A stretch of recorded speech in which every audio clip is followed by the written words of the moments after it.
Ang kwentong ito ay hango sa totoong buhay. Mula ito sa isa nating kabayan na itago na lamang natin sa pangalang Banjo. Walang eksaktong taon, probinsya ng Antique. Nagtatakbuhan ang mga tao. Nabalot ng sigawan at iyakan ang nooy tahimik at payapang bayan ng San Matias.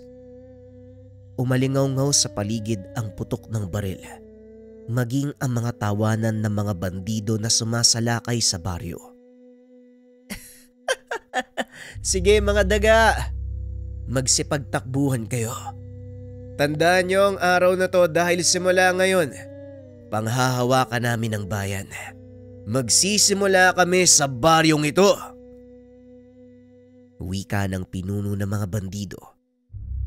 Pinapasok ng mga kasama nito ang bawat tahanang madadaanan. Nililimas ang mga ari-arian at pagkain ng mga nakatira. Kung sino mang manlaban, walang awang pinapatay ng mga tulisan. Pakiusap, tigilan mo na. Huwag mong idamay ang mga paslit. Wala silang kinalaman sa gusto niyong mangyari. Pagmamakaawa ng matanda na nagsisilbing pinuno ng baryo. Wala akong pakialam. Huwag kang haharang-harang sa daanan kung ayaw mong masaktan tanda. Aray ko, sinong may gawa nun? Wika ng pinuno ng mga bandido. Nagulat ito nang biglang may tumamang bato sa kanyang ulo. Mukhang nagkamali ka ng pinasok na lugar. Kung ako sa'yo, ititigil ko na ang kaibangan mo habang may oras ka ba? Lumingon ang pinuno ng mga tulisan. Nakita ang matipunong lalaki na may puting buhok. Nakapiring ang mga mata na tila may kapansanan sa paningin.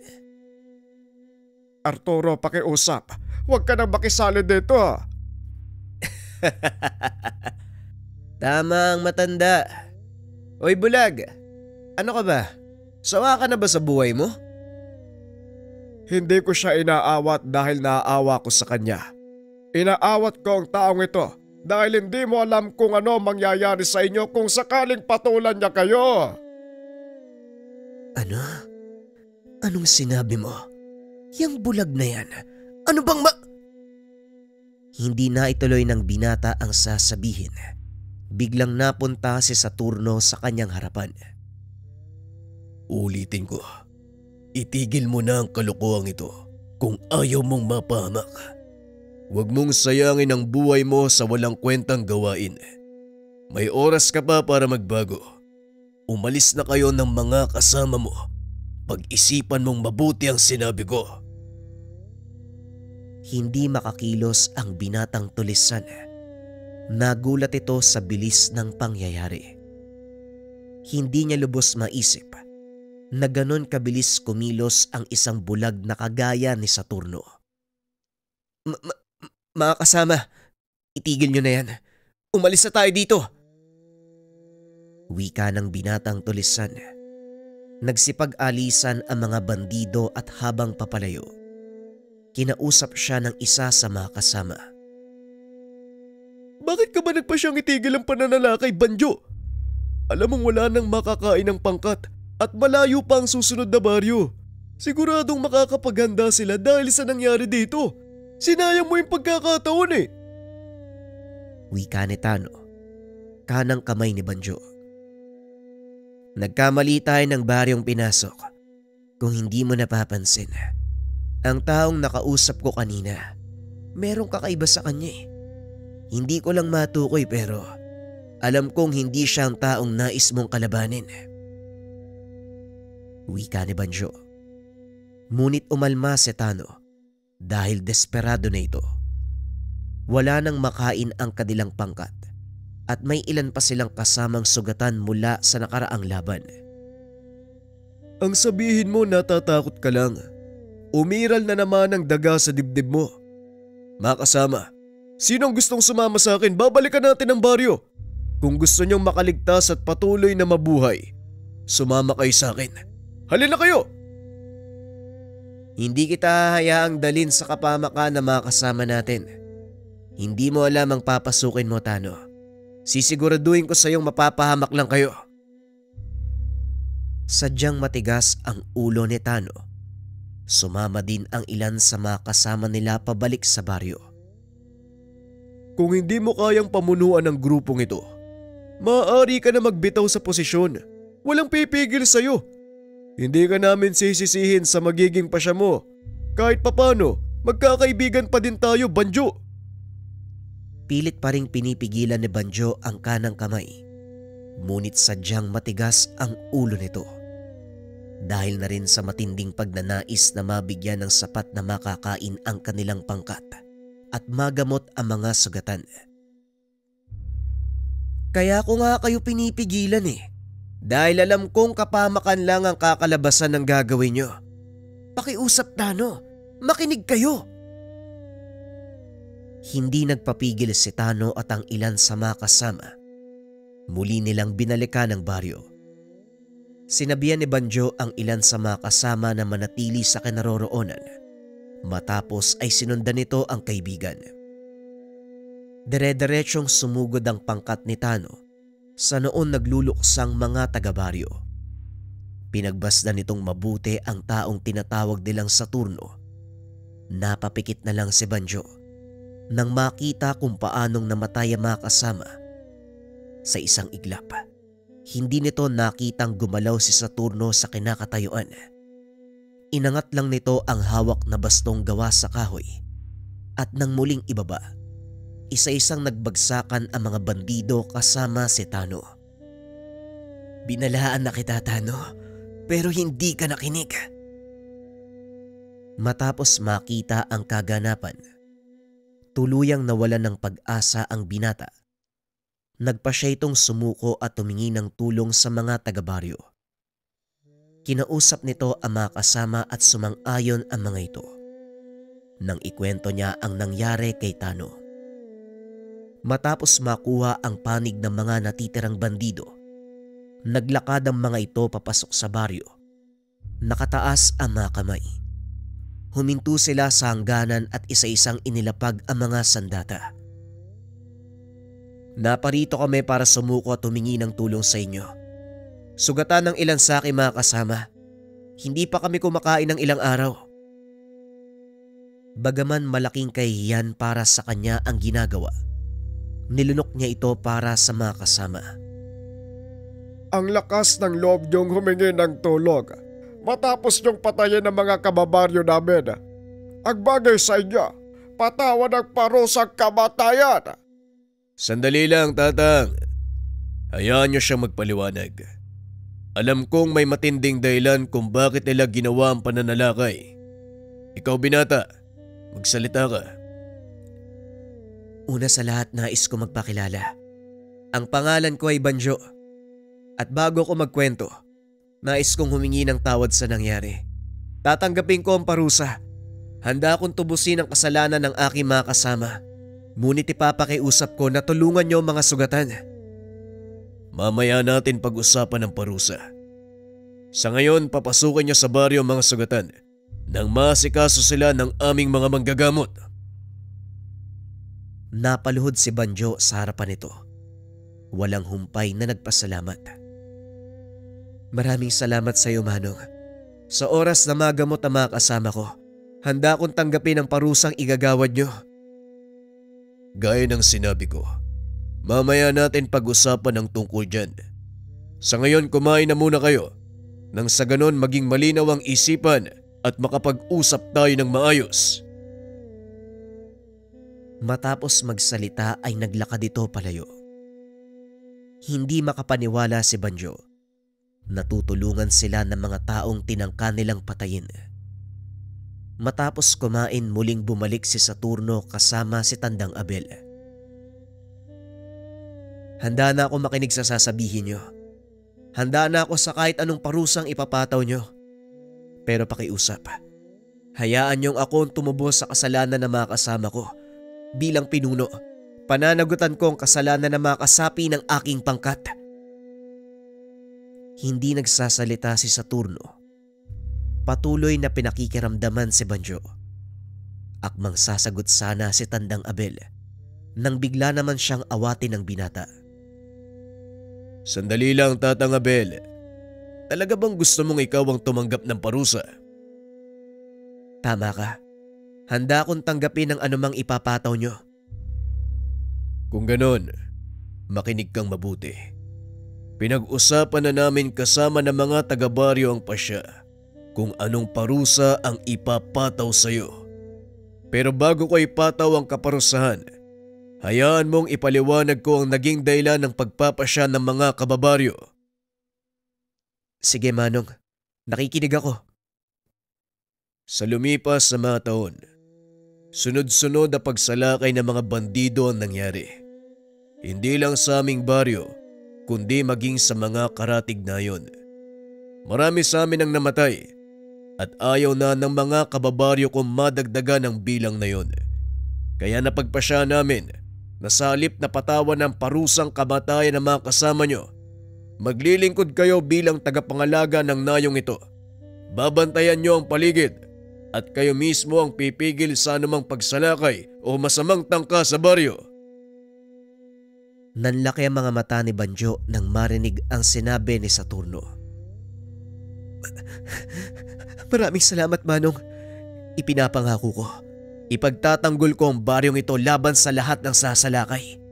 Hindi lang sa mga tulisan, kundi sa kahit anong puwersang magbabalak na magdulot ng kapamakan sa lahat ng nakatira dito. Kahit kapalit pa ang aming buhay, hindi kami magdadalawang isip. Kinuha nito ang patalim sa mesa. Sinugatan ang pulso. Ipinatak ang dugo sa lupa bilang tanda ng paglagda ng kasunduan gamit ang kanyang sariling dugo. Binunot ni Saturno ang sandatang nasa loob ng kanyang tungkod. Sinugatan ang pulso. Ipinatak din ito ang dugo sa lupa bilang pagtanggap ng pakikipagkasundo ni Banjo. Ito ang naging simula ng bagong buhay hindi lang para kay Banjo, kundi maging sa kanyang mga kasama. Ipinagtanggol nila ang baryo laban sa mga tulisan. Nagawa naman nilang magtagumpay dahil na rin sa tulong ni Saturno. Dito din napag-alaman ni Banjo na hindi pangkaraniwang tao si Saturno.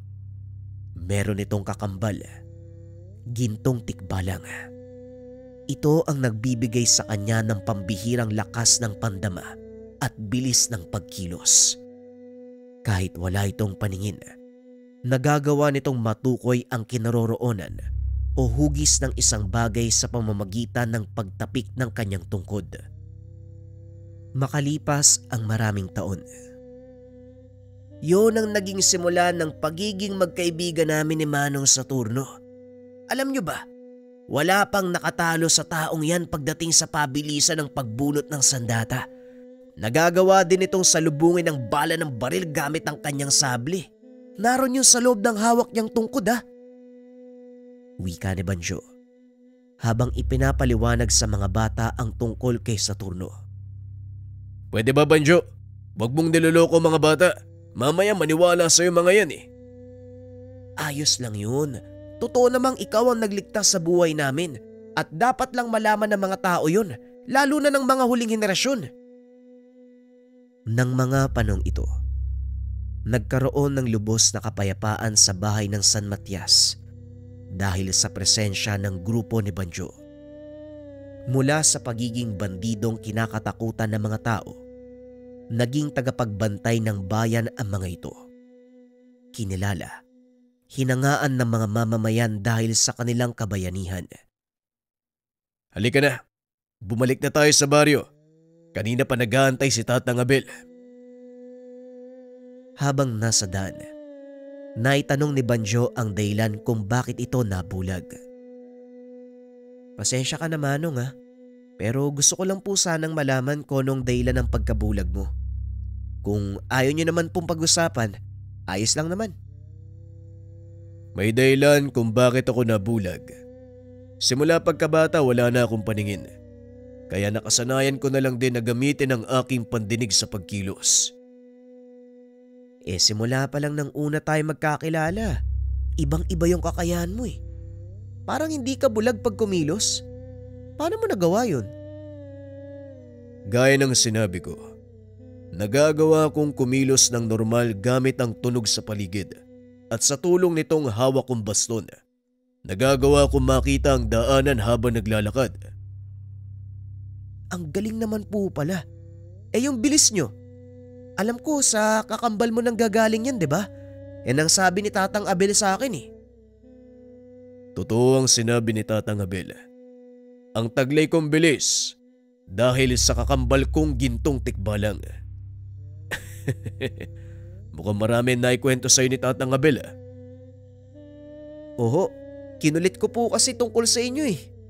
Gusto ko po kayo makilala ng lubusan. Yung taong nagligtas sa akin mula sa masalimuot na kapalaran. Hindi ako ang nagligtas sa'yo. Ikaw ang nagpasya na sumuko sa akin ang araw na yon. Kaya ikaw mismo ang nagbigay ng daan para magkaroon ka ng panibagong buhay. Masaya ako dahil maganda ang kinalabasan ng naging desisyon mo. 5 taon na ang nakakaraan simula nang makilala nito si Banjo. Isang binatang nabulagan ng maling paniniwala. Desperado na sa buhay. Alam ni Saturno ng mga sandaling iyon na hindi para kay Banjo ang ganong kapalaran, kaya binigyan niya ito ng pagkakataon. Hindi pinagsisiyan ni Saturno ang desisyon dahil naging maayos na kapitan ng mga sundalong nagbabantay sa buong bayan si Banjo. At ang mga kasama nitong bandido, formal na itinalaga ng kanilang pamahalaan bilang mga konstableng nangangalaga ng kapayapaan. Ilang sandali pa, narating ng 2 ang kubo ni Tatang Abel. Ilang buwan nang hindi nadadalaw ni Saturno at Banjo ang matanda dahil abala ang mga ito sa pag-aayos ng bagong tatag na konstabularyo ng bayan. Pagpasok ng tahanan, laking gulat ng mga ito dahil nakita nila ang matanda na nakahiga sa kanyang silid. Anong nangyayari, Banjo? Nasaan si Tatang Abel? Bakit hindi ka nagsasalita? Wika ni Saturno. May kakayahang makaramdam ng enerhiya ng buhay ang Ginoo. Kaya ito nagtanong kay Banjo dahil hindi niya maramdaman ang enerhiya ng matanda. Nandyan lang sa higaan si Tatang Abel. Nagpapahinga. Halika Manong, maupo ka sa tabi ng kama. Naupo si Saturno. Hinawakan ang kamay ng matanda. Huminga ito ng malalim dahil naramdaman niya na unti-unti nang nauupos ang buhay ng matanda. Pasensya ka na, Saturno. Mukhang hanggang dito na lang ako. Gayunpaman, wala akong pinagsisisihan sa naging buhay ko. Masaya akong iiwan ang baryong ito dahil nandito kayong 2 ni Banjo. Bakit hindi nyo sinabi na mas maaga? Di sana naagapan natin ang sakit nyo. Wala akong sakit, Saturno. Pagod na ang katawan ko at sa palagay ko oras na para magpahinga.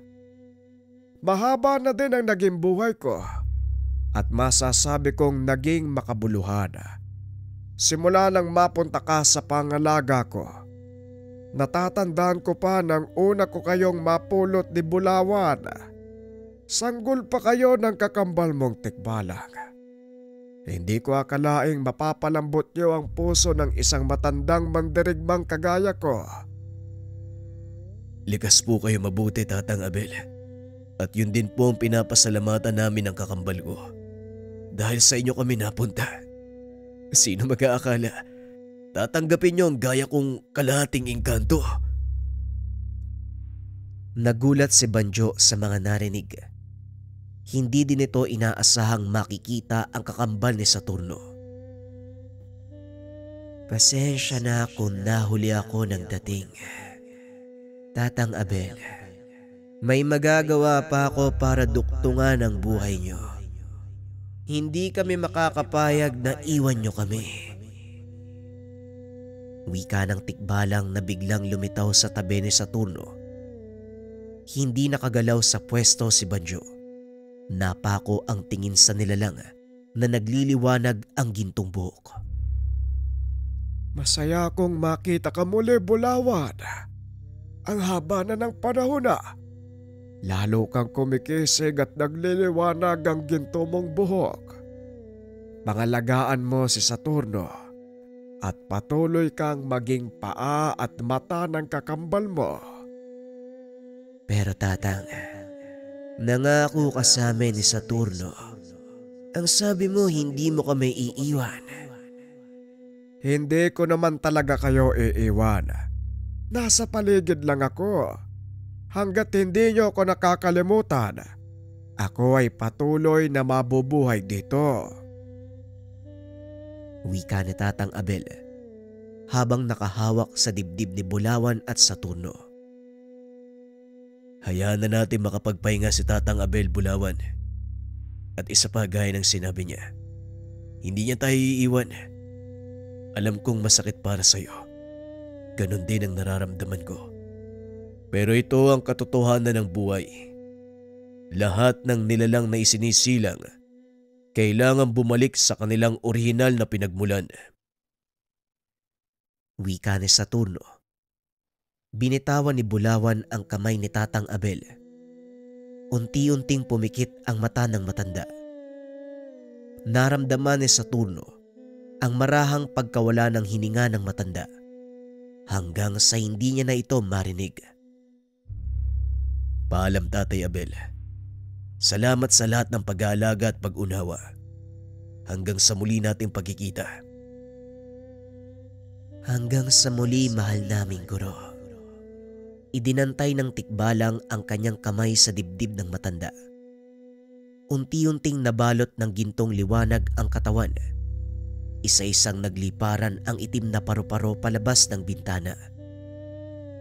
Nang humupa ang liwanag, wala na ang katawan ni Tatang Abel, bagay na ikinagulat ni Banjo. Manong Saturno, anong nangyari sa katawan ni Tatang Abel? Bakit biglang nawala? Sa pagkakataong iyon si Bulawan ang sumagot.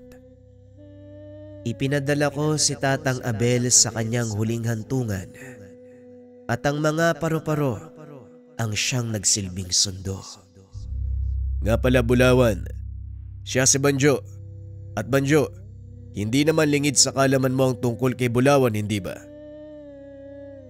Ipinakilala ni Saturno ang kakambal. Patuloy lang na nakatitig si Banjo sa napakakisig na tikbalang. Namangha ito sa ginintuang buhok ni Bulawan at sa liwanag na nagmumula dito. Oo, nabanggit din siya sa akin ni Tatang Abel eh. Pero hindi ko inaasahan. Ganto ka pala kakisig. Grabe yung pangangatawan ng kakambal mo ah.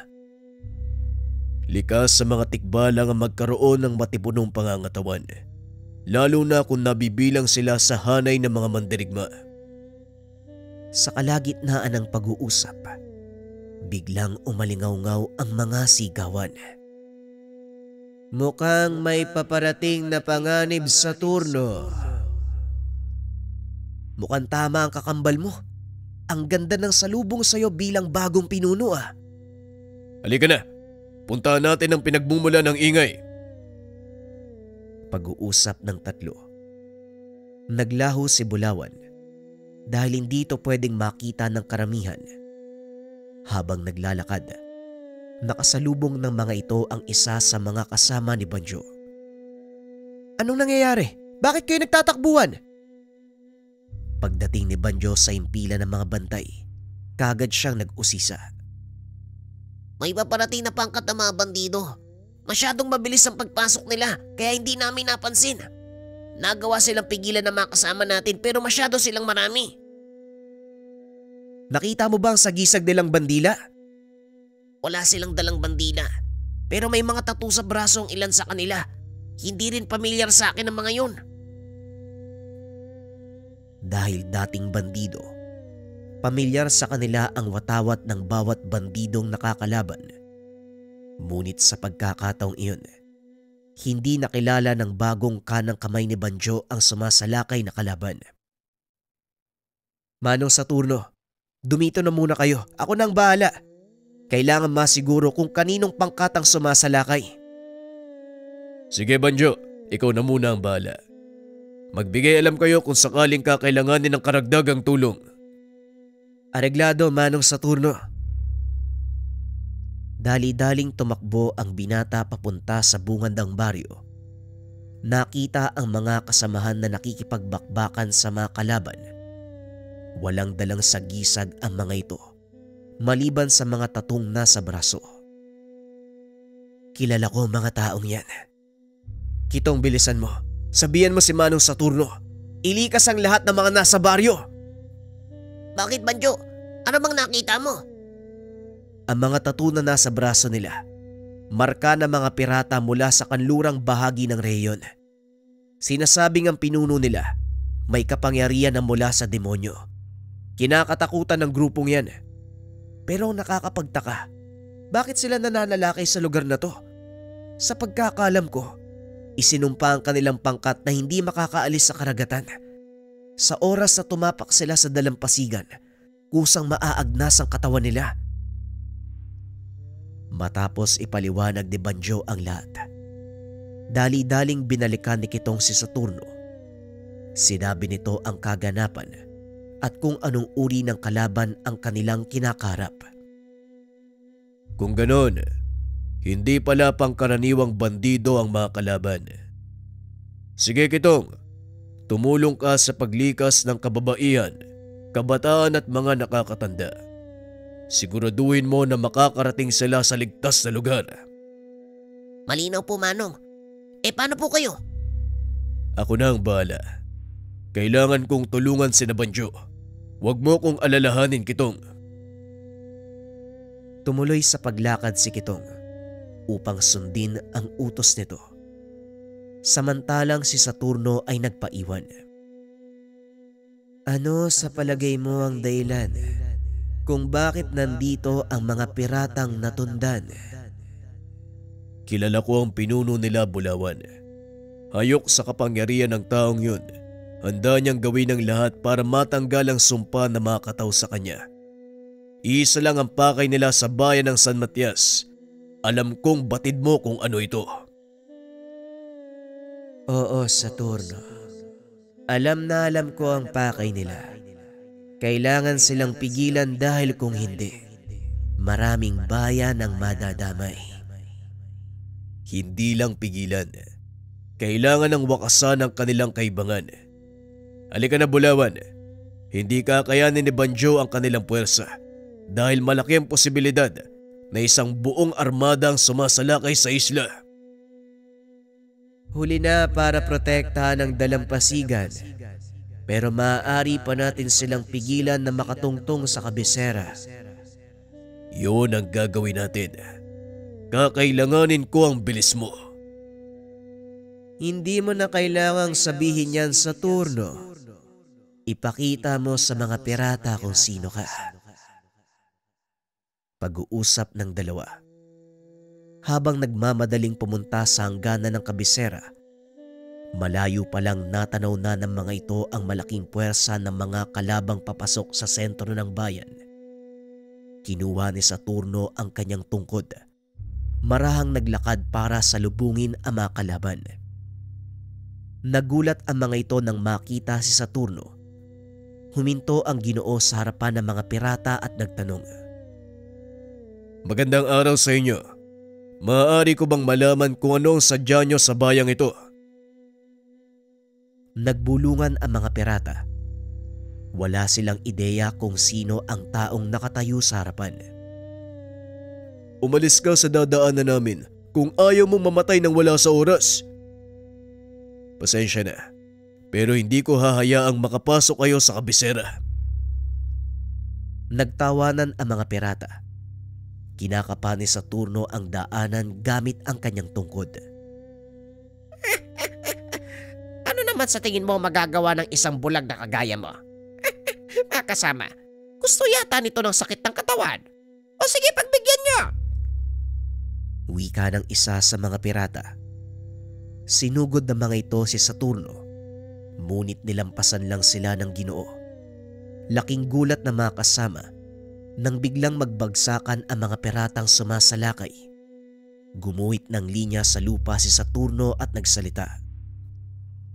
Subukan niyong lumampas sa guhit nang malaman niyo kung ano ang magagawa ko. Hindi nakinig ang mga pirata. Sinugod ng mga ito si Saturno. Gaya ng mga nauna ay nagsipagbagsakan lang din ang mga ito. Matapos talunin ang pangkat na sumalakay sa kabisera, naglakad si Saturno papunta sa dalampasigan. Sinalubong naman ito ang mga piratang nakadaong doon. Mukhang tama nga ang hinala natin, Saturno. Isang armada ng mga piratang sumugod.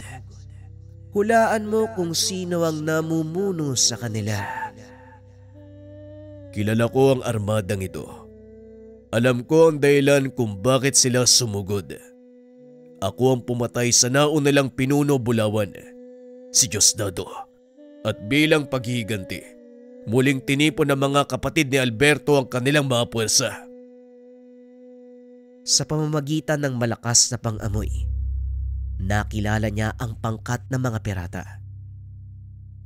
Sa pagkakaalala ko, sila ang kauna-unahang grupo na nakalaban at tinalo natin noon. Mahabang panahon nang nakakalipas, hindi pa rin nila nakakalimutan. Maya-maya ay narating nila ang dalampasigan. Doon nakita ni Bulawan ang isang lalaki, nakaupo sa natumbang puno. Sa wakas nakita din tayo. Alam mo bang matagal kong inasam ang pagkakataong to? Wika ng lalaki. Tumayo ito. Dinampot ang kanyang sibat na nakasandal sa puno. Hindi pa rin ba malinaw sa iyo ang lahat, Alberto? Namatay si Diosdado dahil sa kahangalan. Huwag mo na sanang tularan ang ginawa ng kapatid mo. Hindi ganun kadaling kalimutan ang ginawa mo. Pinatay mo ang kaisa-isang tao na kinilala kong kaanak. Hindi ko nagawang magiganti noon dahil wala akong kakayahan na talunin ang isang kagaya mo. Mabuti na lang, nakilala ko ang isang ermitanyo na nagbigay sa akin ng pag-asa. Itinuro niya sa akin kung paano magkaroon ng kapangyarihang pantayan ng isang kagaya mo. Pantayan? Sa palagay ko, hindi kailanman mangyayari ang sinasabi mo. Likas ang kakayahan ko, Alberto. Walang sino mang pantas o ermitanyo ang maaaring makapantay sa kapangyarihan ng isang bathala. Lingid sa kaalaman nito na naroon si Banjo. Kitang-kita kung paanong nagbago ng anyo ang Ginoo. Kasabay ang pagpapakita ng isang ginintuang tikbalang. Napatras ang mga kalaban ng masilayan ang kakaibang anyo ni Saturno at Bulawan. Nagliliwanag ang mga mata ng Ginoo. Punong-puno ng mga nagbabagang letra ang balat at tila nagliliyab na ginto ang buhok. Samantalang ang kakambal na si Bulawan, nasa anyong itim na kabayo, may gintong buhok. Naglalabas ng liwanag ang bawat hibla. Hindi makapaniwala si Alberto dahil siya mismo ang nakasaksi sa nilalang na kumitil sa buhay ng kanyang nakakatandang kapatid. Totoo nga ang sinabi ni Diosdado. Ikaw nga si Saturno Oro, ang bathala ng liwanag. Binigyan kita ng pagkakataon nang hayaan kitang mabuhay noon. Pero anong ginawa mo?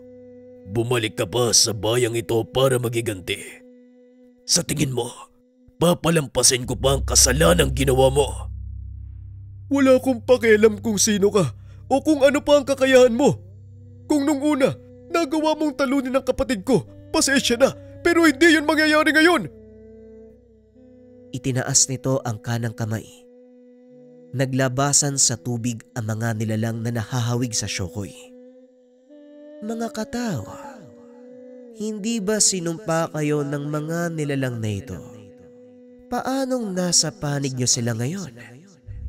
Si Diosdado lang ang apektado ng sumpa at nang mamatay siya, lumaya ang aming armada.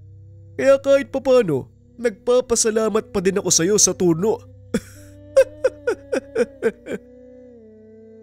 Samantala, sa hindi kalayuan patuloy na pinapanood ni Banjo ang nangyayari. Daan-daan ang bilang ng mga kalaban.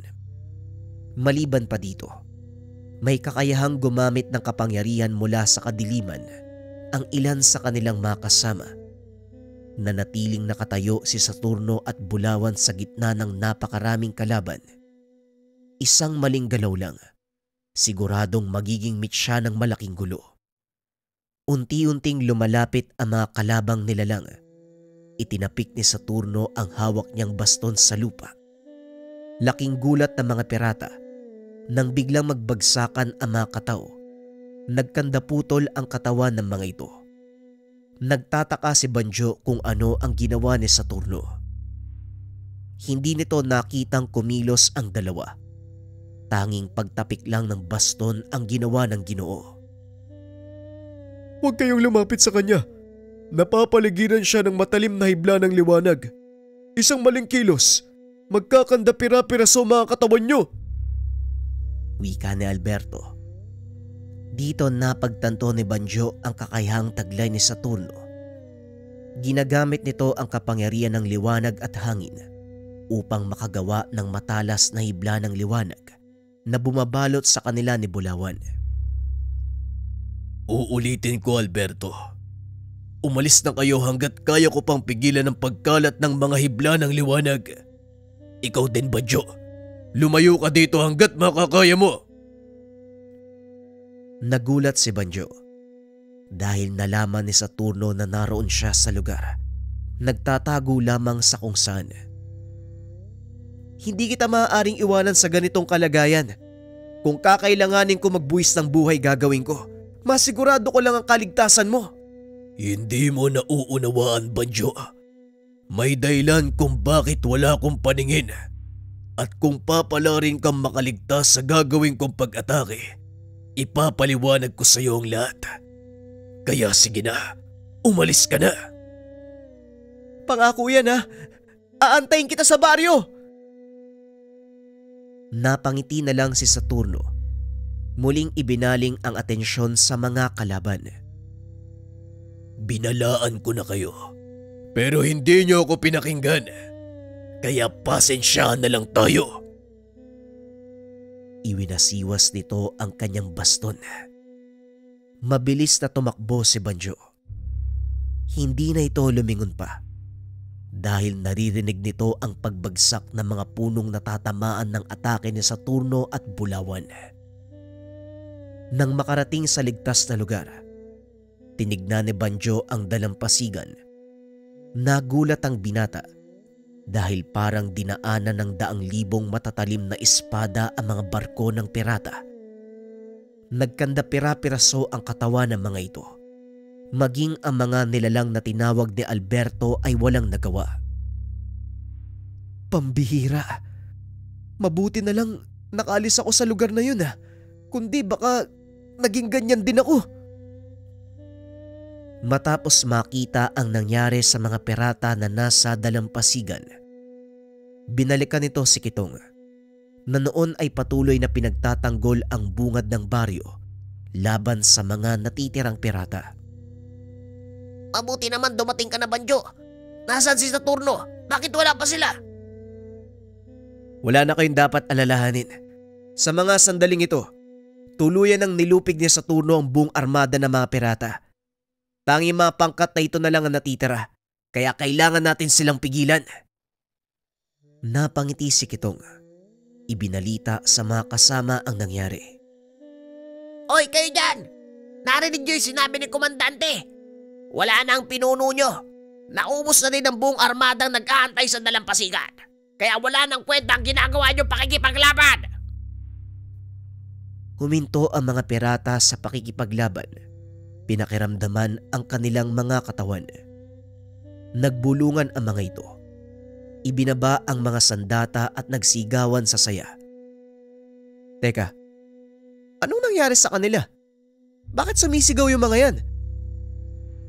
Biglang nagtakbuhan pabalik sa dalampasigan ang mga pirata. Iniwan ang kanilang mga sandata na tila ba nakalaya sa kung anong sumpa. Sa palagay ko tapos na ang laban. Ang mga piratang yon, napilitan lang sumabak sa digmaang ito. Yun din ang sa palagay ko eh. Pero mabuti na ang ganyan. Bagaman may mga sugatan, hindi naman kalakihan ang naging pinsala. Kaya sabihan mo mga kasama natin na tulungan ng mga sugatan. Dalin sa pagamutan para maagapan ng kanilang mga pinsala. Matapos masaksihan ang hindi inaasahang tagumpay, muling binalikan ni Banjo si Saturno. Nakita ang Ginoon na nakaupo sa pinakasentro ng baryo. Kumusta naman ang naging kalagayan ng mga kasama natin sa bungad ng baryo? May ilang sugatan, pero walang nasawi sa ating panig. Maliban sa maliit na pinsala sa mga bakod, wala na akong nakita na dapat nating kabahala. Nagsipagpulasan na din yung mga natitirang pirata. Mabuti naman kung ganon. Pero sa palagay ko hindi pa tapos ang laban. Si Alberto ay pawang galamay lang. Kung hindi mo napapansin, masyadong mahina ang mga piratang sumalakay sa atin. Kahit ang mga kataw na tinawag ni Alberto, halos hindi nakakilos. Hindi yun ang inaasahan kong laban kanina. Batay nga sa obserbasyon ko sa naging laban mo. Tama yan. Mahina nga mga nakabangga mo. Pero ang ipinagtataka ko, bakit wala ang mga sinasabi mong may kaalaman sa lihim na karunungan?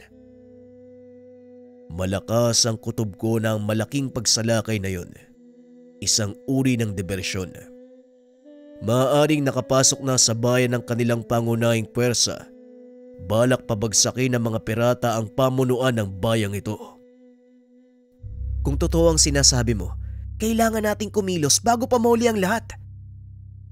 Tama ka. Pero hindi din dapat magpadalos-dalos ng desisyon. Maging ako, hindi sigurado sa maaari nating karapin. Posible ding hindi kayanin ng puwersa natin ang mga kalaban. Tandaan mo, Banjo, mga piratang may matinding karanasan sa pananakop ang ating mga kalaban. Ang mga piratang natunda nun. Higit na matatalino kaysa sa mga pangkaraniwang pirata. Ang mga nauna nilang kasapi mula sa mataas na antas ng pamahalaan na nagsawa na sa pamamalakad ng tiwaling mga pinuno. Hindi ko alam kung saan mo kinukuha ang ganitong mga kaalaman. Pero magtitiwala ako sa iyo. Ikaw ang higit na nakakaalam sa kanila. Umaasa ako, alam mo din ang kahinaan ng mga natunda nun. Kung sa kahinaan lang, Banjo, wala din silang pinagkaiba sa mga normal na pirata. Ang inaalala ko lang, kung kakayanin ba na makasama natin ang kanilang puwersa. Dating bandido mga kasama natin, Manong. Kilala ko ang kapasidad ng mga tauhan ko. Kahit gaano pa kalaking panganib ang nakabang sa kanila, hanggat nakikita nilang nakatayo ako, hindi sila susuko. Kung ganon, tipunin mo sila. Hayaang makapagpahinga. Mawawala ako ng ilang araw. May mga bagay akong kailangang asikasuin. Hindi sasalakay ang pangkat ng mga pirata ng basta-basta. Alam nilang mapanganib ang bahaging ito ng bayan dahil sa aking presensya. Kaya mananatiling ligtas sa mga tao. Hindi rin ako magtatagal. At isa pa, malaki ang tiwala ko sa iyo, Banjo. Hindi na nagsalita si Banjo. Matapos ang pag-uusap na yon, umalis si Saturno. Walang nakakaalam kung saan ito pupunta. Ngunit pinanghawakan ni Banjo ang mga salita ng Ginoo. Minabuti ni Banjo na wag nang sabihin sa mga tao ang nalaman tungkol kay Saturno. Isinaayos nila ang mga nasirang ari-arian sa bayan.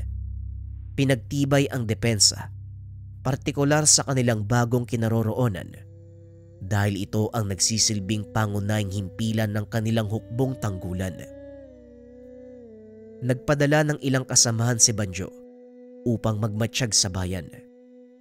Ilang araw na din ang nakakalipas simula nang umalis si Saturno. Laking pasasalamat ni Banjo dahil wala namang masamang nangyari. May ilang kahina-hinalang tao ang namataan ng kanilang mga espiya sa bayan. Ngunit hindi naman ito gumagawa ng kahit anong ikakapahamak na mga tao. Hinayaan nila ang mga ito ituloy ang anumang gawain, ngunit hindi sila nilulubayan ng mga tauhan ni Banjo. Lumipas ang mahigit 1 buwang katahimikan. Inakala ng lahat na nagkamali lang si Saturno sa pagkalkula ng sitwasyon. Hindi totoong nakapasok na ang mga pirata sa kanilang bayan. Naging kampante ang mga ito at pinagpatuloy ang buhay. Nang halos hindi na inaalala ang panganib na nakaamba. Bisperas ng kapistahan, abala ang lahat sa paghahanda.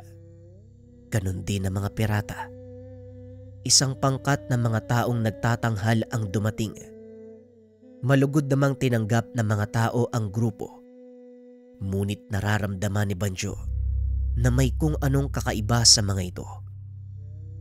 Nagsimulang magtanghal ang mga serkero, habang si Kitong at Banjo masuring nagmamatsyag sa kilos ng mga ito. Tuwang-tuwa ang mga tao sa panonood na tila noon lang sila nakaranas ng ganung uri ng pagtatanghal. Naglakad palayo sa sentro si Banjo upang tignan ang mga hangganan. Hindi pa man nakakalayo, sunod-sunod na pagsabog ang narinig ng binata. Nagulat si Banjo. Nanlaki mga mata nang makitang natutupok na ang kabisera. Umalingaw-ngaw sa paligid ang sigawan at putok na mga kanyon. Inikot ni Banjo ang tingin sa paligid. Nakita ang malalaking kanyon na nakatalaga sa mga bangin. Nakapalibot ito sa buong bayan. Nagsimula na silang sumala kay Banjo. Wala pa rin si Saturno. Anong gagawin natin? Tipunin na mga kasama. Maganda kayo. Gaganti tayo. Hindi ko hahayaang bumagsak ang bayang ito. Dadaan muna sila sa bangkay ko. Dali-dali namang kumilos si Kitong. Pinatunog nito ang hudyat para sa mga kasamang nakatalaga sa hangganan ng bayan. Matapos marinig ang hudyat, nagsipagsindi ang malalaking sulo na nangangahulugan na may malaking labanang nagaganap sa bayan. Samantala, lingid sa kalaman ni Banjo, paparating na si Saturno kasama ang ilan sa mga mandirigmang katutubo. Natanaw ng mga ito ang liwanag sa 4 na hangganan ng bayan ng San Matias. Ano ang ibig sabihin ng 4 na liwanag na yon, Manong Saturno? 4 na liwanag. Malapit tayo sa bayan ng San Matias. Kung may nakikita kayong 4 na liwanag, ito ang 4 na toreng tanggulan ng bayan. Sinisindihan lang ang malalaking sulo sa bawat tore bilang hudyat na nasa digmaan ng bayan. Magbadali kayo. Maaaring nasa panganib na mga tao. Bulawan, mauna kayo ng mga katutubo sa bayan.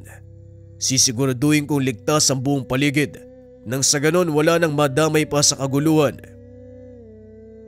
Malinaw, Saturno. Mag-iingat ka. Mabilis na tumakbo ang pangkat na binubuo ng isang tikbalang at 6 na mahuhusay na mandirigmang katutubo. Kagaya ni Bulawan, nagtataglay din ng bilis ang mga ito. Sumailalim sila sa pagsasanay ni Saturno at taglay ng mga katutubo ang 6 na mutya na nagkakalob sa may tangan ng kakaibang bilis at lakas. Gaya ng mutya ng kidlat, mutya ng hangin, mutya ng gintong buhok ng tikbalang, bertud ng kayughangin, balahibo ng magindara, at ang pinakakinakatakutan ng lahat, ang hawak ni Dulaka, ang bertud ni Saturno. Ito ang pinagtuunan ng pansin ni Saturno. Nagbigay siya ng tulong sa pamamagitan ng pagsugo ng mga taong may sapat na kakayahan. Ito ang papel ng 6 na mandirigmang katutubo. Sinanay ni Saturno ang mga ito bilang paghahanda sa mga pangyayaring kagayang nagaganap sa bayan ng San Matias. Nang masiguradong ligtas ang mga karatig pamayanan, Dali-daling pumunta si Saturno sa sentro. Ngunit hindi pa man nakakalayo ay may humarang sa kanyang kalalakihan. Umalis kayo sa dadaanan ko kung ayaw niyong samain. Anong ginagawa ng isang bulag na kagaya mo?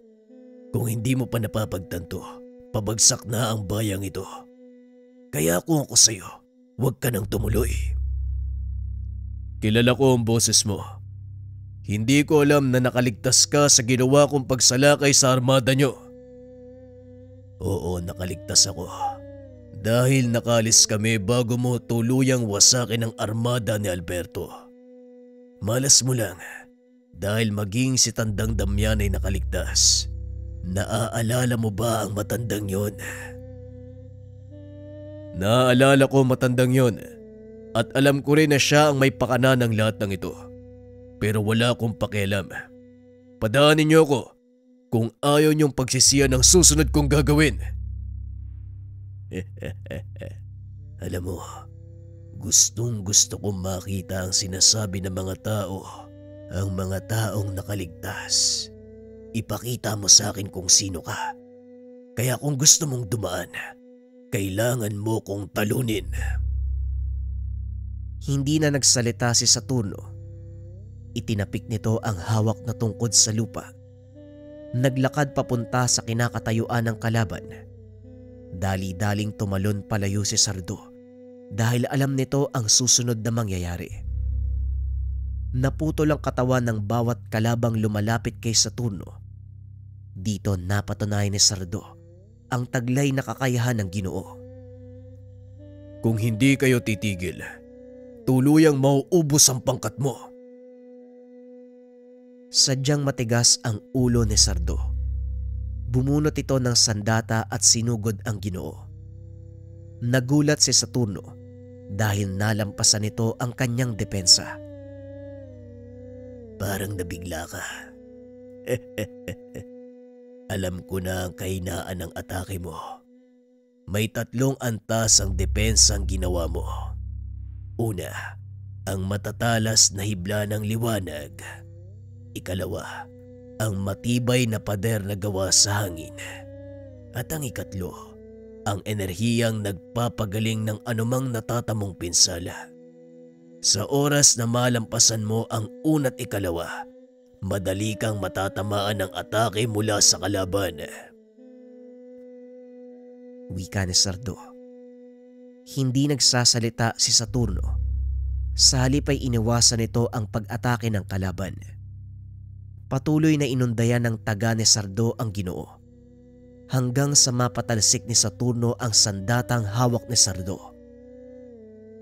Tama ang kalkulasyon mo. Sa oras na makapasok ka sa 3 depensa ko, magagawa mo kong atakihin. Ngunit swertiyan lang kung matatamaan mo ko ng maluba. May isang bagay kang nakalimutan. Hindi lang natatapos sa 3 bahagi ang depensa ko. Nagawa mong malampasan ng una at ikalawa, pero hindi mo napansin na nasa pagitan ng mga ito ang siyang pinakamahalaga. Biglang naputol ang kanang kamay ni Sardo. Bagay na kinagulat ng pirata dahil wala siyang naramdaman matapos sugurin ni Saturno. Anong ginawa mo? Paano mong naputol ang kanang kamay ko? Nagawa mo ng lampasan ang unang depensa, ngunit hindi mo matatakasan ang kasunod nito. Bago ang ikalawa, isang hindi nakikitang enerhiya na kumakapit sa katawan ng taong makakapasok sa una kong depensa. At sa oras na mangyari yun, nagagawa kong utusan ang matatalim na hibla ng liwanag na umatake. Mula ito sa iba't ibang direksyon papunta sa taong sumugod sa akin. Alam mong walang limitasyon ng liwanag. Hanggat may naaabot, patuloy itong maglalakbay. Wika ni Saturno, sabay wasiwas ng hawak na baston. Kagaya ng nangyari sa mga kasama, nagkanda pera-peraso ang katawan nito. Binalaan ko na kayo. Yan ang napapala ng mga taong hindi marunong makinig. Wika ng Ginoo. Kaagad itong tumuloy sa sentro. Naabutan ng patuloy na labanan ng mga pirata at tauhan ni Banjo. Itinaas si Saturno ang kanyang tungkod. Biglang sumabog ang liwanag mula sa 4 na sulo. Nahinto ang labanan nang mapansin ito ng magkabilang panig. Para kay Banjo, hudyat ito ng tagumpay. Nandito na si Saturno. Huwag kayong magpapalupig sa mga pirata. Wika ni Banjo. Nagsigawan naman ang mga mandirigmang nasa ilalim ng pamumuno nito. Sinugod ang mga pirata. Ngunit laking gulat ni Banjo nang biglang magbagsakan ang mga kasama. Isang matandang lalaking nakatalukbong ang nagpakita. Mukhang nakampante kayo sa nangyayari. Hindi makapaniwala si Banjo na nagawa nitong talunin ang napakalalakas at puno ng karanasang mandirigma. Walang yaka. Anong ginawa mo sa mga tauhan ko? Ginawa ko lang kung anong nararapa. Ngayon tignan natin kung magagawa niyo pang magsaya. Habang tumatawa ng malakas ang matanda, biglang bumulusok mula sa itaas ang 6 na mag-aaral ni Saturno. Pinalibutan ng mga ito ang matanda at sunod-sunod na inatake. Ginoong Banjo, ibinili ni Manong Saturno, iatras mo natitirang tauhan. Kami nang bahala dito. Salamat naman at dumating na kayo. Sugatan at pagod na mga tauhan ko. Kayo na ang bahala. Wika ni Banjo. Matapos ay sinabihan nito ang mga natitirang kasama. Lahat sila ay matras. Patuloy na inaatake ng mga katutubong mandirigma ang matanda. Ngunit hindi man lang ito naapektuhan. Nagsasayang lang kayo ng oras. Pero sige, kung gusto nyong makipaglaro, pagbibigyan ko kayo hanggang sa dumating ang inyong maestro. Pasensya ka na, pero mukhang hindi mangyayari ang gusto mo. Sa amin pa lang, hindi ka na makakalampas. Yan ang gusto ko. Kahit alam mong wala kang panama, nagyayabang ka pa din. Tignan natin kung hanggang saan ang kayabangan mo. Muling umatake ang mga mandirigmang katutubo. Ngunit wala pa ring nagawa ang mga ito. Napuruhan ang ilan sa mga kasama ni Dulaka, ngunit hindi pa rin sila sumusuko. Kailangan mo ba ng tulong, Dulaka? Hindi, Ginoong Banjo. Malapit na ring matapos si Manong Saturno. Ilang segundo na lang, nandito na siya. Maya-maya ay dumating si Saturno. Nagpakita na rin ang kambal na si Bulawan. Sa wakas, dumating na ang inaantay ko. Tandang Damian, ang kilalang hukluban ng kanluran. Bakit ka pumanig sa mga pirata? Marami akong dahilan. Pero ang pinakamahalaga sa lahat ay ang pagkakataong ito. Ginamit ko ang malakas na puwersa ng mga pirata para makapasok sa bayan. At sa wakas, makaharap ang sinasabi nilang bathala ng liwanag, si Saturno Oro. Hindi ko alam kung anong meron sa isang bulag na kagaya ko. Maraming naghahangad na makita ko. Isa lang ang pakay ko. Makuha ang kapangyarihang meron ka. Alam mong hindi mangyayari ang sinasabi mo. Kahit matalo mo ko, kailanman hindi ka magkakamit ng kapangyarihan ng isang bathala. Sumugod si Saturno. Sinalubong ito ni Tandang Damian. Bagaman hindi naglapat ang sandata ng mga ito, kitang-kita ni Banjo ang pagtalsikan ng mga liwanag mula sa magkabilang panig. Nasasaksiyan mo ngayon ang labanan ng dalawang nilalang na napagkalooban ng pambihirang kapangyarihan mula sa langit. Isang hukluban at isang taong may kakambal na bathaluman. Wika ni Dulaka. Bawat ataking binibitawan ng magkabilang panig ay dumadagongdong. Yumayanig sa buong paligid. Halos magkapantay ang lakas ng mga ito. Ngunit nakakalamang pa rin si Damian dahil sa kapansanan ni Saturno. Mukhang hanggang dyan ka lang talaga. Matagal ko nang sinasabi sa'yo na walang mararating ang isang bulag na kagaya mo. Laking gulat nito nang biglang lumitaw si Bulawan at sinuntok ang mukha ng matanda. Walang magagawa si Saturno kung nag-iisa. Kaso nga lang kasama niya ako eh. At kailanman, hindi ko iiwan ang kapatid ko. Nawala sa isipan ni Tandang Damian ang kakambal nitong si Bulawan, ang totoong bathaluma ng liwanag. May dahilan kung bakit wala akong paningin. At yun ay para hindi ako mabulag ng liwanag ng aking kakambal. Hindi pangkaraniwang liwanag ang taglay ni Bulawan. Ang makakakita nito, nasusunog ang kaluluwa o hindi kaya naman nagkakanda pira-piraso ang bahagi ng katawan. Maswerte ka. Nagawa mong lumapit sa akin nang hindi nagkakanda gutay-gutay ang katawan mo. Huwag na nating patagalin ang laban. Tama ka. Wawakasan natin ang labang ito. Masyado ng maraming naperwisyo dahil sa ambisyon ng taong yan. Pag-uusap ng dalawa. Biglang hinawakan ni Dulaka ang ulo ni Banjo. Isinubsob ito sa lupa. Pasensya na, Ginoong Banjo. Pero kailangan ko tong gawin dahil maaaring mawala ang paningin mo kung makikita mo ang liwanag mula kay Bulawan. Hinawakan ni Bulawan ang balikat ni Saturno. Nagpakawala ng nakakasilaw na liwanag. Nilikop nito ang kabuuan ng baryo. Lahat ng mga nakakita ng liwanag, mapakakampi o kalaban ay naapektuhan. Lalo na si Tandang Damian. Hindi na nito nagawa pang umalis sa kinakatayuan o kahit pa sumigaw. Ilang minutong nakalipas, tuluyang humupa ang liwanag. Nakita ni Banjo ang pinsalang dinulot nito. May mga nabuhay, ngunit wala ng paningin. At ang ilan, naggutay-gutay ang katawan.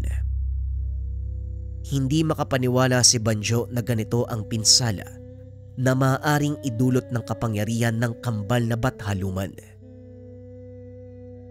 Matapos ang laban, itinipon ni Banjo ang mga kasama. Ang ilan ay nasawi sa laban. Ang ilan naman ay pinalad na nakaligtas. Nagawa ding ibalik ni Saturno at Bulawan ang paningin ng mga ito.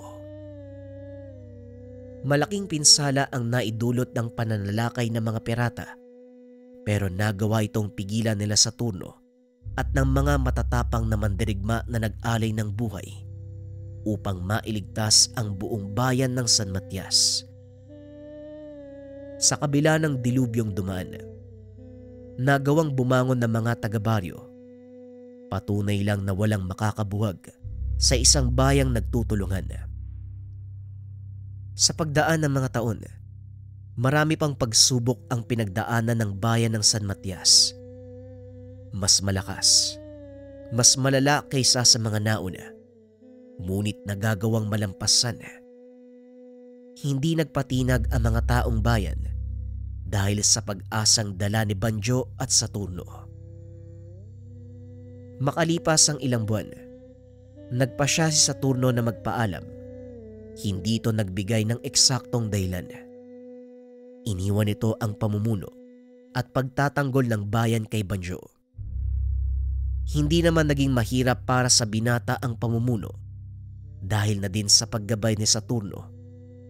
Bago pa man lumisan ang Ginoo, itinuro nito ang lahat ng dapat gawin kay Banjo. Sa tulong ng mga nakakatanda, naisakatuparan ni Banjo ang mga tungkulin bilang alkalde. Misay nagap, hindi nito inakalang magkakaroon siya ng posisyon sa isang lugar na minsan niyang inatake. Ilang dekada ang nagdaan, hindi na nagpakita si Saturno at Bulawan. May ilang nakapagsabi na tuluyan nitong tumawid sa kabilang mundo. Ngunit may ilan ding nagsasabi na nasa paligid pa rin ang kambal na bathaluman at patuloy silang binabantayan. Hindi na umasa ang mga taong babalik pa si Saturno.